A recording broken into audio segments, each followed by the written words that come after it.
The Narek fleet cut through the darkness of space, 13 ships moving in perfect formation as they approached the edges of the human solar system.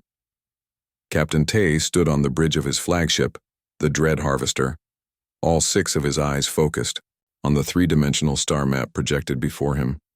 His chitinous fingers tapped rhythmically against the command console, while his mandibles clicked with anticipation. "Status report," he ordered, his translator converting the series of clicks and whistles into standard galactic common. Officer Han bowed slightly, the traditional gesture of respect among their kind. "All ships maintain stealth protocols, Captain. Our approach vector remains undetected by Earth's defensive grid as predicted." Tay's exoskeleton gleamed under the dim bridge lights as he moved closer to examine the tactical display. The humans had built an impressive network of sensors and automated defense platforms throughout their system, technology that had kept most raiders and hostile species at bay for decades. But nothing was perfect. After years of careful observation, the Narek had discovered something the humans never expected anyone to find: a pattern. 12 minutes, said Tay, more to himself than his crew. 12 minutes where their orbital satellites recalibrate in sequence. The ship's tactical officer, Kim, approached with a data tablet. "Intelligence was correct, Captain. The window exists exactly as our spies reported. We can slip through undetected if we maintain current velocity. For a species that prided itself on unpredictability and adaptability, humans had developed at least one exploitable routine. Their defensive grid recalibrated daily during a brief window where their approach vector would remain invisible to human sensors. It wasn't much time, but it was enough for the Narek Tay watched as his fleet crossed the invisible boundary that marked human-controlled space. No alarms sounded. No defense platforms activated. The pirates had breached Sol system without incident. "Select primary target," Tay ordered. The tactical display zoomed in on a solitary research station orbiting Europa, one of Jupiter's moons. It floated alone, seemingly vulnerable and far from Earth's main defense force. "Europa Research Station," said Kim. "Small facility, typically houses 30 to 50 human scientists. Intelligence suggests they're developing new quantum computing technology. Estimated value, enough to feed our colonies for 3 years. Tay's mandibles clicked with satisfaction. "And security?" "Minimal," replied Han. "Standard atmospheric containment. Basic point defense systems. Nothing our boarding teams can't handle." Something felt wrong. Tay had raided dozens of outposts across 7 systems, and he had developed what humans might call a gut feeling. The station's energy signature appeared deliberately dimmed. Too dim. "Scan for life forms," he ordered suddenly. His crew worked quickly, focusing their sensors on the target. Officer Park, responsible for biological readings, looked up with confusion, visible even through his rigid exoskeleton. "Captain, I'm only detecting a single human presence aboard." "One?" Tay's antennae twitched with disbelief. "Verify." Park ran the scan again. "Confirmed. 1 human occupant. Small. Young. By their biological metrics." "A child?" asked Kim, the word sounding strange through the translator. Captain Tay moved to the forward viewport, watching as the station grew larger in their approach. Humans were known throughout the galaxy as fierce defenders of their territory. They had repelled 3 major invasion attempts from species far more powerful than the Narek. It made no sense for them to leave valuable research protected by nothing more than a child. "Could be a trick," suggested Han. "Perhaps they've developed technology to mask life signs." Tay considered this. "Or a trap," he said finally. But his greed outweighed his caution. The technology rumored to be on that station would make the Narek wealthy beyond measure. "Prepare boarding parties," he ordered. 3 teams, full combat. "Gear. If this is a trap, I want us ready." Throughout the ship, Narek pirates prepared for battle. They checked weapons, secured armor, and loaded extra ammunition. The boarding shuttle prepared for launch as the fleet maintained position just outside detection range. "Captain," said Officer Park suddenly, "the station's outer doors are cycling. They're opening the docking bay." Tay stared at the screen in disbelief. The station was inviting them in. "Sensors still show only the child?" he asked. "Yes, Captain. No other life forms detected. Tay clicked his mandibles in thought. After a moment's consideration, he made his decision. We proceed as planned, but be alert. Whatever game the humans are playing, we will not be outsmarted. The boarding shuttle launched from the Dread Harvester, carrying 20 of the Narak's finest warriors toward the seemingly abandoned station and its single, mysterious inhabitant. The boarding shuttle docked. With a gentle thud against the Europa research station, Captain Tay watched through the video feed as the connection seals activated, green lights confirming a secure airlock. 20 armed Narak soldiers stood ready, weapons charged and armor gleaming under the shuttle's dim lights. Remember, Tay's voice crackled through their communication devices. Secure the station first. Find the human child and bring it to the command center unharmed. The lead soldier, Du, nodded. Understood, Captain. The airlock hissed open. Du motioned with 3 fingers, and the first wave of soldiers moved forward, weapons raised. They expected resistance, automated defenses, security robots, or perhaps hidden human soldiers. Instead, they found empty corridors with lights set to half brightness. First section clear, Du reported, moving to Central Hub. The soldiers advanced through the station with practiced efficiency. Each hallway and room they checked came back the same. Empty, powered down to minimal operations, yet still maintaining perfect life support. The silence was unnerving. Narak pirates were accustomed to chaos during raids, alarms blaring, humans shouting, emergency protocols activating. This quiet felt wrong. Command center located. Du transmitted after 5 minutes of searching. Preparing to breach. The soldiers positioned themselves on either side of the sealed door. Du placed a small explosive charge on the locking mechanism, then stepped back. With a nod from him, the charge detonated with a sharp crack. The door slid open. 20 Narak weapons pointed into the room, ready to fire at the first sign of threat. What they found instead was a single human child standing calmly in the center of the command hub. She appeared to be female, approximately 10 Earth years old, with dark hair pulled back neatly. She wore standard station coveralls with a small name patch that read G. In her arms, she clutched what looked like a stuffed animal, some kind of earth creature with long ears and a fluffy tail. The child showed no fear at the sight of the armed aliens. Instead, she smiled politely. "Hello," she said, her voice clear and steady. "My name is G. Are you here for the meeting?" Du lowered his weapon slightly, confused by the unexpected greeting. "Stand aside, human. This station is now under Narak control." The child tilted her head, studying the soldiers with curious eyes. "That's not how meetings usually start," she said. "Aren't you supposed to introduce yourselves first?" Before Du could respond, the command center doors opened again. Captain Tay entered, towering over his soldiers. His armored exoskeleton gleamed under the lights, and his 6 eyes narrowed as they focused on the small human. "Captain on deck," shouted Do as the soldiers parted to make way. Tay moved slowly toward the child, studying her with a predator's gaze. Unlike his soldiers, he kept his weapon holstered. After decades of piracy, he had learned that understanding a situation often proved more valuable than immediate force. "Where are the station's personnel?" he demanded, his translator converting his clicks and whistles into human language. G smiled. "They left yesterday. They said you might be coming." Tay's antennae twitched in surprise. "They knew of our approach?" "Of course," G replied simply. "They said to tell you this was a formal response under Article 7 of the Galactic Conventions." The pirates exchanged confused glances. There were no galactic conventions. The galaxy operated on strength and cunning, not paperwork and bureaucracy. "You lie," Tay said. "Humans cannot detect our ships through stealth technology." G shrugged.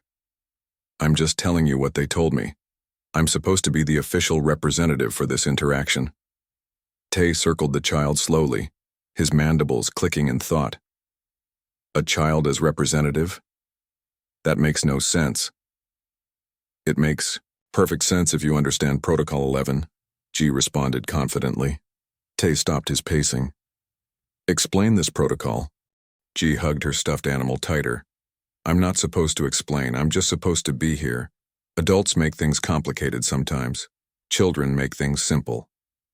Something about the child's calm confidence unnerved the pirate captain. Humans were unpredictable, but this seemed beyond unusual. This station is seized by the Narak fleet, Tay declared formally. You will be taken as... Oh, that won't work, G interrupted, her tone matter-of-fact rather than frightened. They specifically sent me because of Protocol 11. Officer Sue approached the captain. Sir, we've found no other humans aboard. The station appears functional but contains no valuable research materials in the sections we've searched. Tay's eyes narrowed further. Continue searching, check for hidden compartments, sealed laboratories. G sat down cross-legged on the floor, setting her stuffed animal in her lap. Would you like some snacks while you search? I have cookies in the galley. My mom made them before she left. Tay stared at the human child, increasingly certain that he was missing something crucial about this situation. What exactly is Protocol 11? He asked finally. G smiled. It's very simple. When pirates come, send a child. Captain Tay paced around the command center, his clawed feet clicking against the metal floor. The child G sat in the captain's chair, spinning slowly from side to side as she watched the Narak pirates search through the station's computer systems. Her stuffed animal remained clutched in her small hands. Nothing of value, reported Officer Sue, looking up from the main console. Weather data, basic astronomical readings, standard station maintenance logs. Nothing that matches our intelligence about quantum computing research. Tay clicked his mandibles in frustration. For the past hour, his crew had torn through the station, searching every compartment and scanning every wall for hidden sections. They had found nothing but living quarters, common areas, and basic scientific equipment. The child knows something, Tay said, turning his attention back to G. Why would humans leave one of their young to face pirates alone? It makes no sense. Officer Sue lowered his voice. Perhaps they didn't care about her fate, Captain. G giggled, the sound oddly cheerful in the tense atmosphere. That's silly. Humans care very much about children. That's why I'm here. Tay approached, her, towering over the small human. Despite the significant size difference, G showed no signs of fear. She simply looked up at him with curious eyes. Why did they leave you here? Tay demanded. Tell me the truth. I already told you, G said patiently. Protocol 11. And what is this protocol? Explain it clearly. G set her stuffed animal on the console beside her and adjusted its posture before answering. When scary aliens come to take things that aren't theirs, humans send a child to greet them. For what purpose? Tay asked, growing increasingly frustrated. Because most species in the galaxy won't hurt children, G explained as if teaching, something obvious to a slow student. It's against the big rules. Tay's exoskeleton tightened uncomfortably. The child was right. Even among the most ruthless pirate bands across the galaxy, harming younglings was forbidden. It invited retribution from every corner of space, bounties that would never expire, and enemies that would never stop hunting. Some taboos transcended species. This is manipulation, Tay hissed, his mandibles flaring. It's diplomacy, G corrected, with a small smile. You came to take things by force. We responded by making that morally complicated for you. Officer Du entered the command center holding a tablet. Captain, we've completed the inventory of the storage bays. There are no valuable materials aboard, just standard supplies, educational, equipment, and food stores. What about the server rooms, alright? Tay asked. The research data? Nothing but basic scientific information, Du replied. Elementary physics, chemistry formulas, star charts, the kind of information taught to beginners. Tay turned back to G, suspicion growing in his mind. This isn't a research station at all, is it? G shrugged. It's a kind of research station, just not the kind you thought. Explain, Tay demanded. G hopped down from the chair and walked to one of the viewports looking out at the starfield and the giant form of Jupiter looming nearby. My teacher says that understanding others is the most important research humans can do, she said. How they think, how they act, what they value. A cold feeling spread through Tay's body as realization dawned. You're studying us, G nodded. You're the research. Officer Kim burst into the command center, agitation evident in his jerky movements. Captain, we found something in the communication array. What is it? Tay asked, still watching G. Carefully. The station has been transmitting since the moment we arrived, Kim explained. Not distress signals or military communications, but what? Tay demanded. Educational broadcasts, Kim finished. To Earth and all human colonies. They're watching us right now. G turned from the viewport. My classmates have a lot of questions about Narak biology and culture. This helps them learn. Tai strode to the main console and activated the external communication display. Sure enough, the screen showed that everything happening aboard the station was being transmitted to millions of viewers across human space. Educational commentary scrolled alongside the footage, explaining Narak biology, social structure, and the cultural aspects of their pirate activities. You tricked us into becoming a teaching tool? Tay's translator struggled to convey his outrage. Learning experience, G agreed cheerfully. Earth children are watching this right now in their classes. I'm their representative, here to ask questions and learn firsthand about Narak behavior. It's my school project. Tai stared at the small human in disbelief. The pirates had spent months planning this raid, investing significant resources and risking their lives, only to discover they were simply subjects in a human educational program.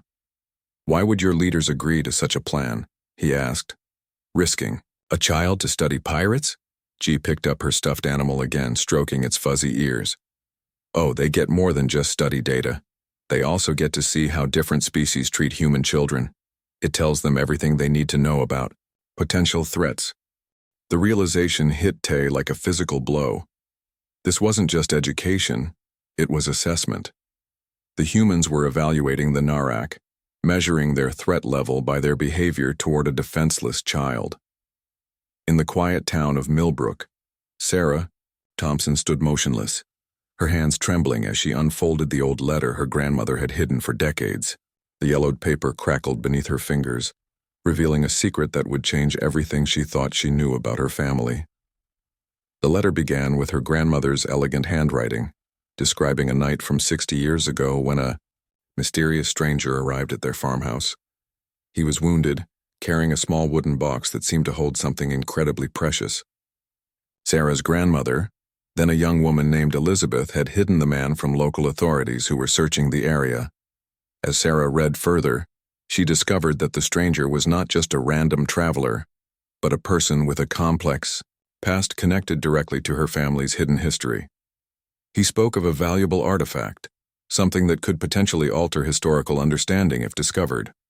The man trusted Elizabeth with a cryptic message and the wooden box, telling her to protect it at all costs.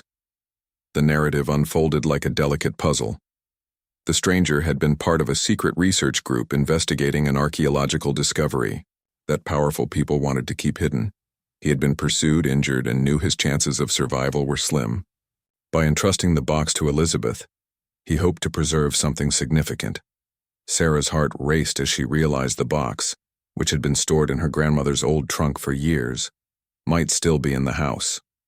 She remembered playing near that trunk as a child, never knowing the extraordinary secret it contained. The letter warned that certain organizations would go to extreme lengths to recover whatever was inside the box. Her hands shaking, Sarah searched through the trunk. Beneath layers of old photographs and fabric, she found a small wooden container exactly as described in the letter. Its intricate carvings suggested it was not just an ordinary object, but something of great cultural significance. When she carefully opened the box, she discovered a collection of ancient documents and a small metallic object that looked like a key or a fragment of something larger. Strange symbols were etched into its surface, suggesting it was part of a more complex system or mechanism. The letter concluded with a warning. The information and artifact were dangerous. Elizabeth had sworn to protect the secret, moving between towns, changing her identity and ensuring that the wrong people never discovered its existence. She had chosen to shield her family from potential threats. Sarah understood now why her grandmother had been so secretive. why she always seemed to be looking over her shoulder, and why she had taught Sarah to be cautious and observant. This was more than just a family story. It was a legacy of protection and mystery. As evening fell, Sarah sat in her dimly lit living room, surrounded by the weight of this newfound knowledge. The wooden box sat before her, its secrets waiting to be fully understood. She knew her life would never be the same. The simple act of reading a letter had transformed her understanding of her family's past and potentially opened a path to a much larger, more complex narrative. She wondered about the stranger, about the research group, and about the powerful entities that had been searching for this artifact. Questions swirled in her mind like autumn leaves caught in a gentle wind. What did the symbols mean? Why was this so important? And most critically, what should she do next? Sarah realized that she now carried a responsibility. The secret her grandmother had protected for decades was now in her hands. She would need to be careful, strategic, and observant. The story was far from over. In many ways, it was just beginning. Outside, the town of Millbrook remained unchanged, unaware that within these quiet walls, a revelation that could potentially change everything was unfolding. Sarah Thompson held the key, both literally and figuratively, to a mystery that had been carefully guarded for generations. Here's the story in approximately 800 words, written in third person using simple English. The small village was quiet as Maya packed her worn leather bag. Sunlight filtered through the tiny window of her family's humble cottage, casting long shadows across the wooden floor. She knew today was different. Today, she would leave everything she had ever known behind. Her mother sat silently in the corner, her weathered hands folded in her lap. No tears would fall, but deep sadness filled her eyes. Maya's father stood near the doorway, his strong shoulders tense with unspoken emotions. "I must go," Maya said softly. Her voice was steady, but her heart raced with a mixture of fear and excitement. The village elders had talked about her special gift for years, her ability to understand the ancient stories that most people had forgotten. They believed she was meant for something greater than this small mountain community. The journey would be long and dangerous. Mountains stretched before her like giant sleeping creatures, their peaks covered in snow and mist. Maya had studied the old maps carefully, tracing the routes her ancestors had once traveled. She knew the paths would be challenging, but her determination was stronger than her fear.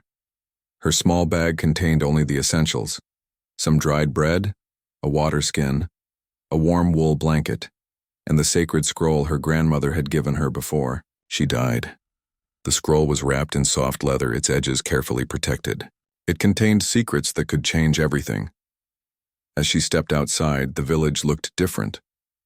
The small wooden houses, the familiar paths where children played, the fields where crops grew, everything seemed to whisper goodbye. Chickens pecked at the ground, goats wandered nearby, and the morning mist slowly lifted from the valley. An old man who had been a friend of her grandfather approached her. His eyes were bright and knowing. "The path you choose is not easy," he said, placing a small carved stone in her hand. "But you carry the strength of our people with you." Maya nodded, understanding the weight of his words.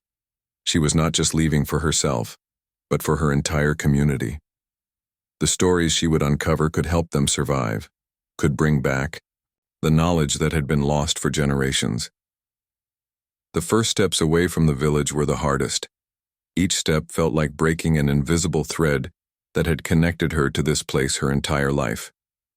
The mountain path was rocky and steep, winding between ancient trees and large boulders. By midday, the village had disappeared behind her. Only the mountains and the wide sky remained. Birds called in the distance, and a cool wind blew across the rocky terrain. Maya walked with purpose, her back straight, her eyes always looking forward. She thought about the stories her grandmother had told her. Tales of great journeys, of people who had traveled far to discover important truths. Those stories had always lived inside her, waiting for this moment. Now she was becoming part of those legends. As the sun began to set, Maya found a small sheltered area between some rocks. She built a tiny fire, warming her hands and eating a piece of the dried bread. The mountains around her were silent, but she did not feel alone. The stone the old man had given her felt warm in her pocket, a connection to her home. Night came quickly in the mountains. Stars filled the sky like scattered diamonds, brighter and more numerous than she had ever seen in her village. Maya wrapped herself in her wool blanket, the sacred scroll close to her heart.